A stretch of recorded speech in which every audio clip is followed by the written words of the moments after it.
freedom enshrined in the Constitution. And if the people are armed and they're not peaceful, then it becomes a security issue now. The security people have the legal mandate to deal with such cases.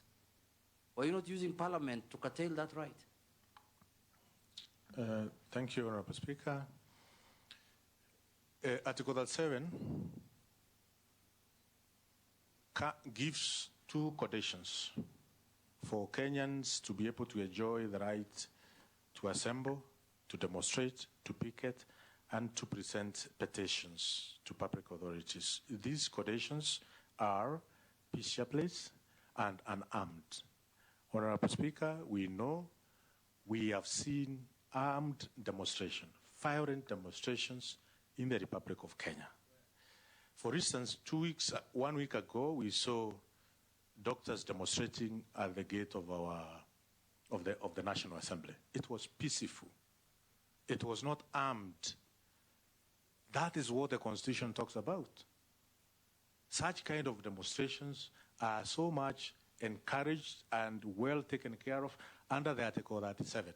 Mr. Speaker, but also, Honorable Chair, we have seen destruction of superhighway because of demonstration. We have seen Kenyans losing life during demonstration. We have seen many Kenyans losing property, supermarkets across the Republic, along Rudhuri Avenue, destroyed. Supermarkets of one of the honorable members from Kieni, completely destroyed because of demonstration. So as long as we have peaceful demonstration, we have seen teachers demonstrating peacefully and unarmed. Those demonstrations are the intent and the letter of Article 37 of our Constitution.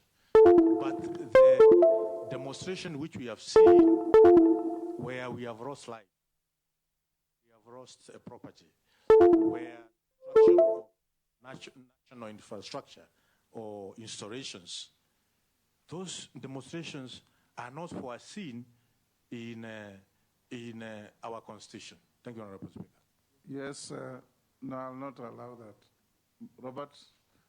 Yeah, thank you, Mr. Speaker, but it's important. If we have time, I'll give you an opportunity later. Robert? It's important to remind the CS that, in fact, a lot of loss of lives in those demos came from police bullets, not the demonstrators. Now, these nominees for the Office of Public Service and Human Capital Development, and this nomination comes at a time when our public service is reeling under excessive deductions in their salaries because of additional taxation and, of course, increase in the deductions from NSSF and even the health fund. Now, and you know that salaries have not also gone up commensurate. Now, in one of the TV shows that you frequented very, very much, you did support very, very strongly the introduction of a tax that had been proposed for vehicles. In fact, you said when people have vehicles, then basically that is an income-making tool and that they should pay taxes. As you go to this office, do you still hold that view? Now, the second question is that recently one of our colleagues was captured telling fellow colleagues that they need to support the regime because when you support the regime, then you can be given letters to go and appoint people in your constituencies. And that was for Teacher Service Commission. Now, this is another commission that employs on behalf of government. So my question is, what are you going to do to ensure that there is not skewed employment and that employment does not become, a preserve only of those that are in the ruling party? Thank you, Mr. Chairman. Owen? Thank and you. I've already said public service, PSC.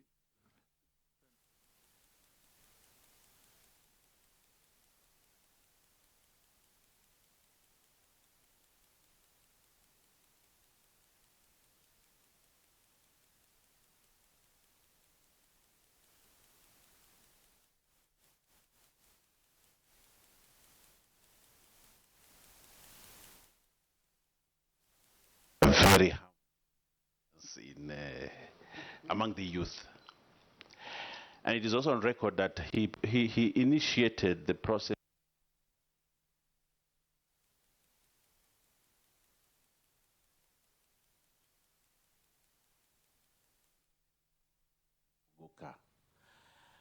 And we know Mogoka is a very harmful substance to many, many young people.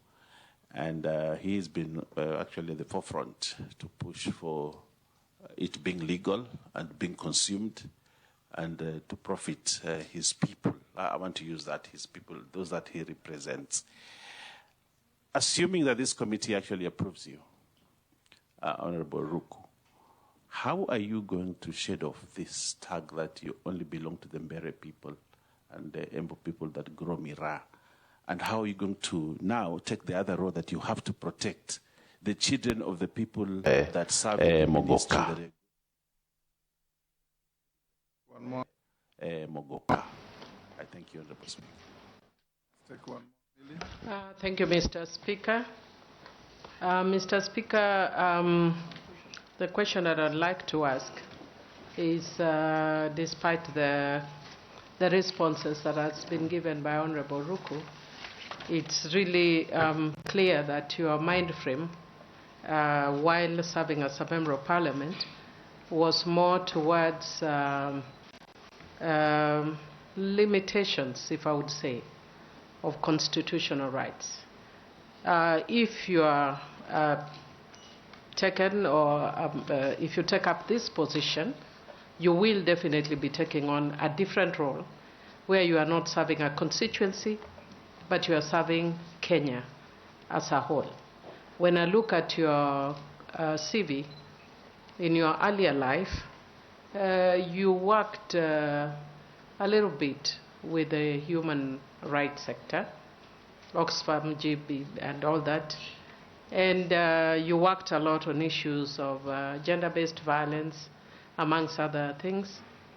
It may be a long time, and maybe that's the reason that you have deviated a little over the years.